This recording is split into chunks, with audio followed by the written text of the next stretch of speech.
Olá, meus amigos, minhas amigas, bem-vindos a mais um programa da nossa série Mundo em Debate, mais uma vez aqui pelo Singular Ângulo Vestibulares. Eu sou o professor Marcelo Corrêa e desta vez escolhi aqui falar sobre o assunto Amazônia, assunto que já apareceu nos vestibulares agora, né, desse ano, já apareceu no Enem e na VUNESP.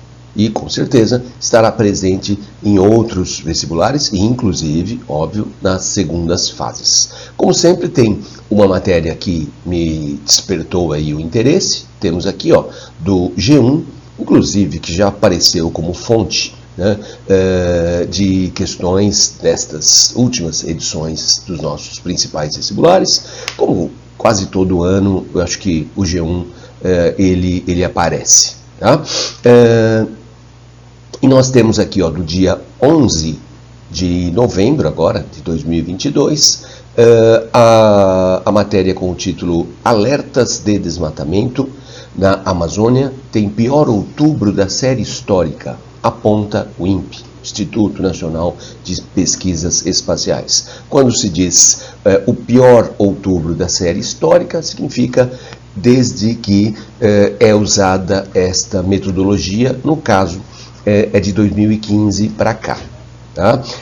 Nesse mês, no mês de outubro, o INPE detectou 904 quilômetros quadrados. Né? O DETER, daqui a pouco eu falo um pouco mais do sistema de alertas, detectou então 904 quilômetros quadrados de novas áreas desmatadas. Só para ter uma noção, o município de onde eu estou gravando aqui, que é São Bernardo do Campo, que é um município de grandes dimensões, para os nossos padrões aqui, né, de São Paulo, é claro, São Bernardo tem 410 quilômetros quadrados. O município de São Paulo tem 1.512 quilômetros quadrados e a área desmatada em um único mês foi de 904 quilômetros quadrados. Então não é pouca coisa, não. Tá? Então vamos lá, vamos falar um pouco mais sobre o que está acontecendo.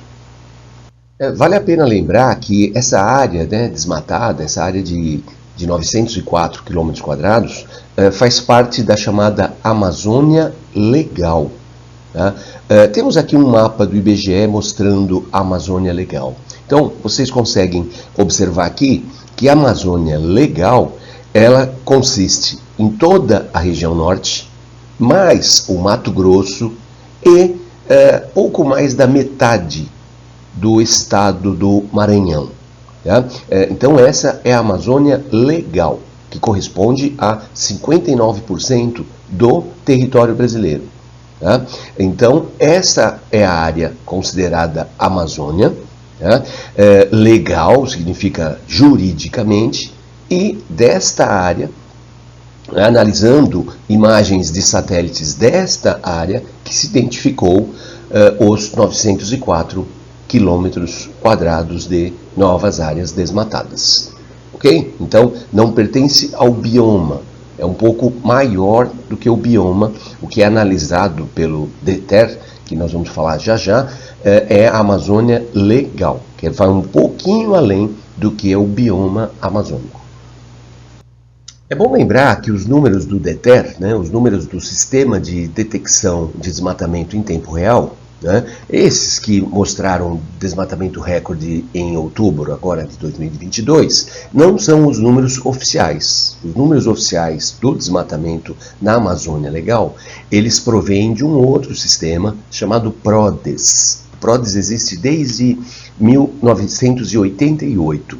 PRODES é Projeto de Monitoramento do Desmatamento da Amazônia Legal por Satélite.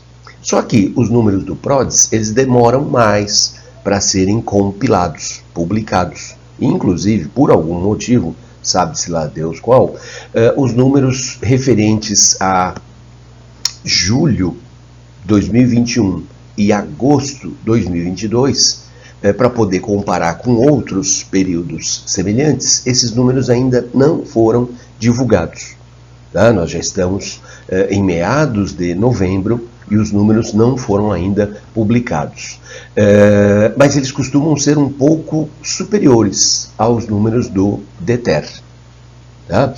Então, para a gente ter uma noção, ó, o Pará registrou 435 quilômetros quadrados. Só no estado do Pará você tem aí quase metade de todo o desmatamento. Depois vem o Mato Grosso, depois vem o estado do Amazonas, ambos aí com números muito próximos de 150 quilômetros quadrados.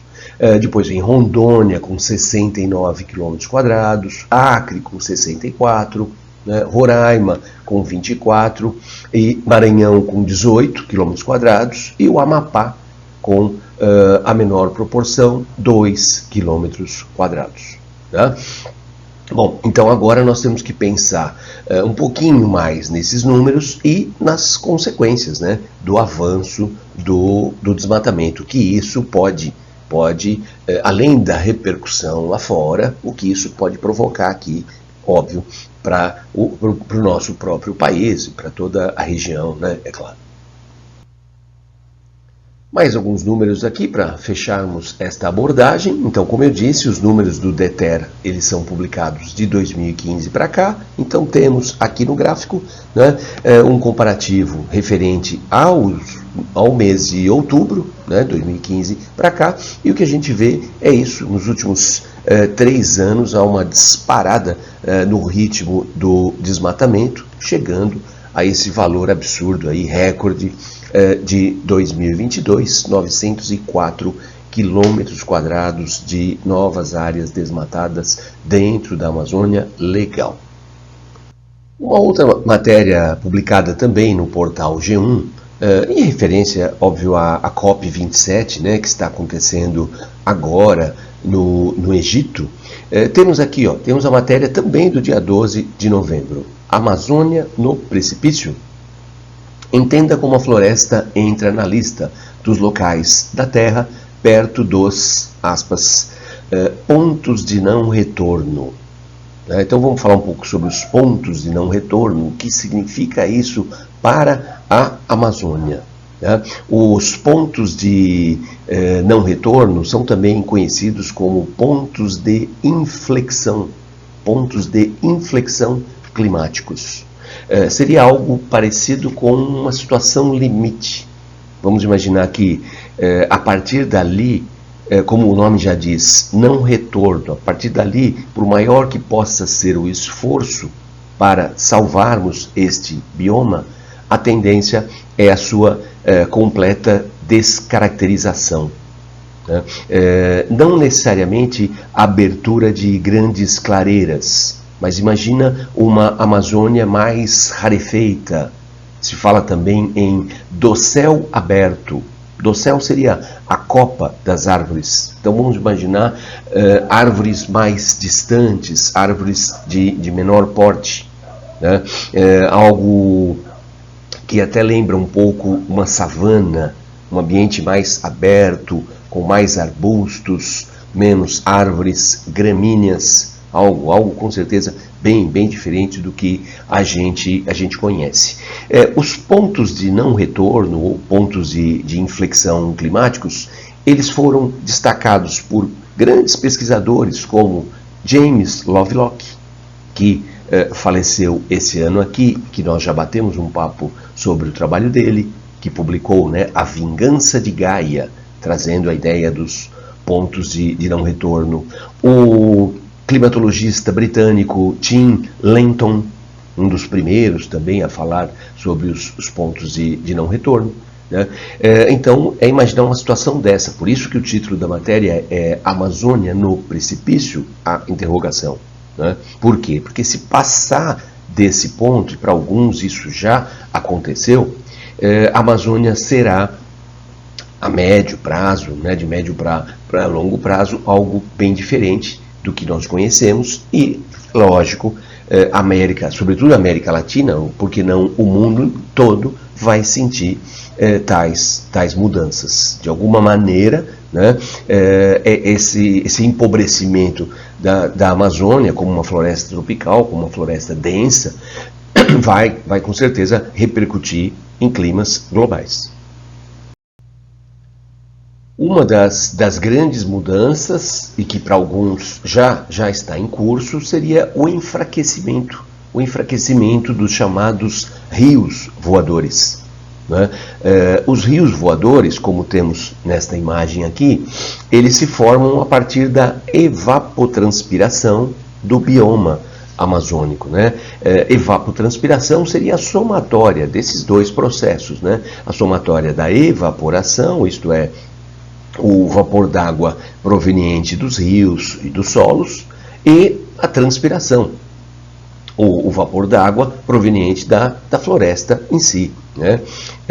Então, é essa enorme evapotranspiração que produz esse fluxo de nuvens que traz uma chuva intensa em direção à porção centro-sul aqui da América do Sul.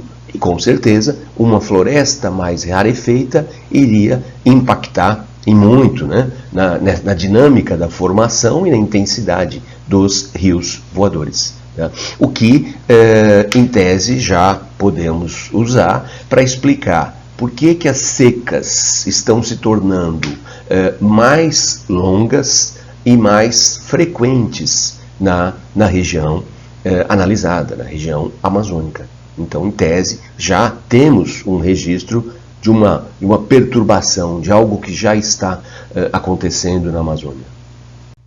O professor e cientista Dr. Carlos Nobre, também do INPE, com um enorme reconhecimento aí, perante o mundo todo, né, cientistas do mundo todo, ele fala num enorme risco, né, usando as palavras dele, abre aspas, enorme risco da Amazônia simplesmente sumir. Nas suas projeções, se esse desmatamento, se continuar nesse ritmo de desmatamento, de queimadas, nós podemos imaginar numa perda de 50% da floresta, principalmente no chamado arco do desmatamento, que seria a parte sul e a parte mais ao leste da Amazônia, né, onde a floresta sofre maior pressão pelo avanço da agropecuária, o que colocaria a Amazônia, sem dúvida, no chamado ponto de não retorno. E que isso pode acontecer entre 30 e 50 anos. Não estamos falando de um prazo tão distante. Não é? E que isso provocaria um aumento de 4 graus, né, centígrados na temperatura do bioma amazônico, levando, né, ao processo de savanização. Né? E ele já afirma que a Amazônia já se encontra no início desse processo. Né? É algo, óbvio, é uma visão, infelizmente, pessimista, mas ao mesmo tempo realista, o que abre, lógico, uma brecha para, né, tornarmos esse assunto mais relevante e colocar em prática, né, medidas que possam reverter essa savanização que, como diz o professor Carlos Nobre, já está em curso. Não podemos, né, esquecer que a diminuição dos rios voadores coloca em risco a nossa agropecuária. A agropecuária do centro-sul do Brasil depende completamente do ritmo das chuvas, seja para lavoura, seja para pastagem, e também comprometendo os nossos principais rios, sobretudo aqui da bacia do Rio Paraná, que é a mais importante bacia na geração de energia elétrica. Tá? Então, a situação é para lá de alarmante. Tá? Então, imagina, a agropecuária sofrendo, né, e o setor de energia elétrica, os nossos principais reservatórios estão aqui no Centro-Sul. Então, é algo muito, muito preocupante. É real, é uma coisa que nós temos que agir com o máximo de agilidade.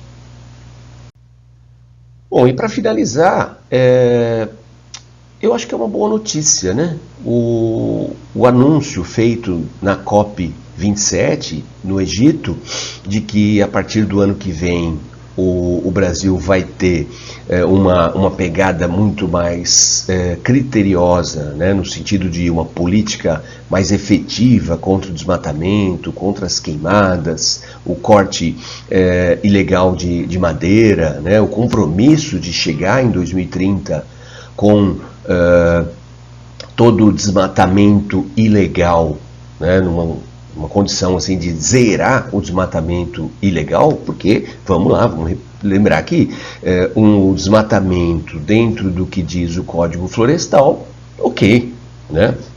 Inclusive o mundo do agronegócio, né? E não só o mundo do agronegócio, nós dependemos, né, da agricultura. E também o compromisso de recuperar solos degradados. Nós temos muito solo degradado, temos conhecimento para recuperá-los, então a nossa agropecuária pode crescer muito, né, com a recuperação desses solos e um melhor uso das áreas já voltadas para a prática agrícola, sem a necessidade de novos desmatamentos. A floresta em pé, né, pode nos dar um retorno gigantesco, fabuloso, muito além do corte da madeira e do uso para práticas agrícolas. Só a biodiversidade que a Amazônia nos oferece, né, abre aí uma janela incrível de oportunidades. Agora, como eu disse, o anúncio feito na COP do Egito, na COP 27, foi bem recebido.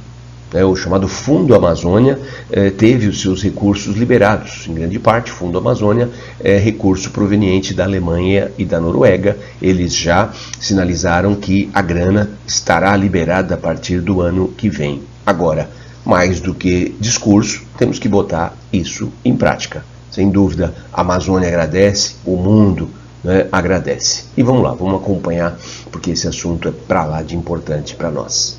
Até o nosso próximo encontro. Tchau, tchau.